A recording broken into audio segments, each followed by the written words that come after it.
ang ating Bombo News Analysis sa may kaugnayan sa panibagong isyu ng katiwalian na kinasasangkutan ng mga kabataang lider sa lokal na pamahalaan, partikular ang pagsuspinde ng Department of Interior and Local Government o DILG sa dalawang SK chairpersons sa Makati City. Ihatid dyan ni Bombo Kervin Gamad.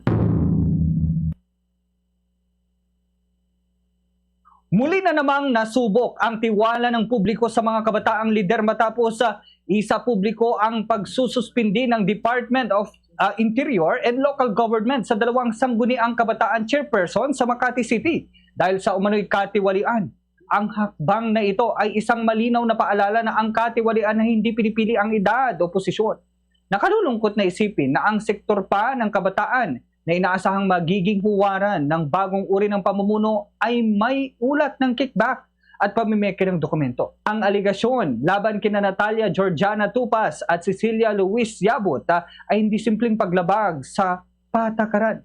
Ito ay sumasalamin sa mas malalim na suliranin ng kultura ng katiwalian na tila patuloy na naipapasa sa iba't ibang antas ng pamahalaan. Kung ang mga kabataang lider pa lamang ay nasasangkot na sa ganitong gawain, ano ang mensaheng na ipapadala nito sa susunod na henerasyon? Mahalaga ang naging hakbang ng DILG na agad na magpatupad ng suspensyon. Ngunit hindi dapat dito magtapos ang usapin. Kailangan na tiyakin na ang mga kasong ito ay masusing maimbestigahan at kung mapatunayang may sala, mapanagot ang mga sangkot sa ilalim ng batas. Higit sa lahat, dapat maging panawagan ito para sa mas mahigpit na paggabay at pagsasanay sa mga kabataang lider.